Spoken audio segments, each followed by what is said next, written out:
Je vais vous parler de l'application Titicare aujourd'hui. C'est une application développée par une société coréenne qui donne comme promesse une interprétation d'images par l'IA permettant à des propriétaires et des vétérinaires de donner un avis sur des problèmes dermatologiques, orthopédiques et ophtalmologiques. Donc c'est sur la branche ophtalmo que je vais vous parler aujourd'hui. Donc l'application elle est assez didactique. On prend une photo de l'animal, une photo générale qui permet de créer sa fiche. On rajoute des renseignements tels que l'âge, le sexe et la race, puisque l'IA va se baser aussi sur des critères raciaux pour orienter un petit peu la fréquence des diagnostics. Une interface vidéo qui permet de faire des photos. Je vous conseille d'activer le flash quand vous allez l'utiliser. Elle va vous conseiller d'aller plus loin, plus près, de focuser. Donc la prise de vue sur un animal calme, elle se passe assez bien, c'est assez rapide. Là on le voit, la chienne est légèrement sédatée.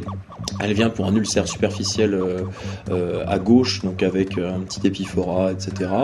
Le petit reproche que je fais, c'est sur le temps d'acquisition, enfin d'interprétation, qui met quasiment 40 secondes. Là, j'ai coupé sur la vidéo. Donc du coup, là, vous voyez, donc jusqu'à ce qu'on arrive à 100%, ça met un peu de temps.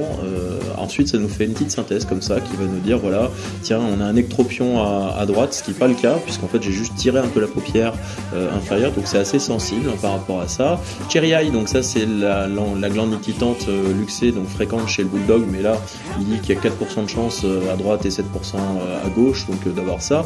L'épiphorat, je trouve qu'il me le sous-estime un petit peu, en fait il me la met à 40%, alors qu'effectivement il y a quand même un bel épiphorat, on le voit en fait sur l'œil, ça a coulé en fait en dessous de l'œil, donc là on le voit assez bien en fait sur la vidéo, donc là pas forcément d'accord avec. Rougeur, je suis assez d'accord avec, donc 98%, on a une belle hyperémie conjonctivale.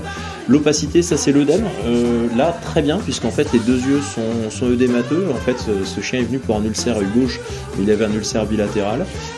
Et la décharge oculaire, je pense que c'est ça qu'il doit considérer comme épiphorat, il nous met à 86%, donc décharge, je suis assez d'accord, du côté gauche, un œdème conjonctival, etc. Enfin bref, donc plutôt pas mal. On a essayé sur un chat qui présente un anthropion, un petit Scottish, qui a un anthropion unilatéral gauche, pareil, même principe, hein, je vous épargne la création de la fiche.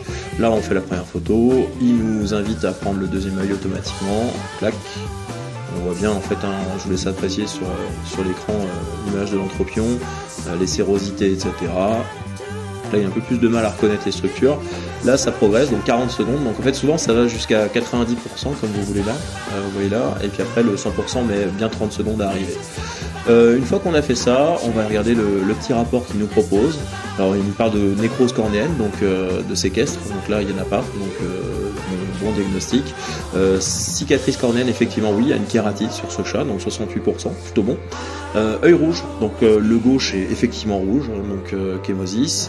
Œdème palpébral en fait associé, oui c'est le cas en fait, hein, donc vraiment il y a un œdème qui est marqué, un œdème aussi de la conjonctive, donc ça c'est plutôt bien.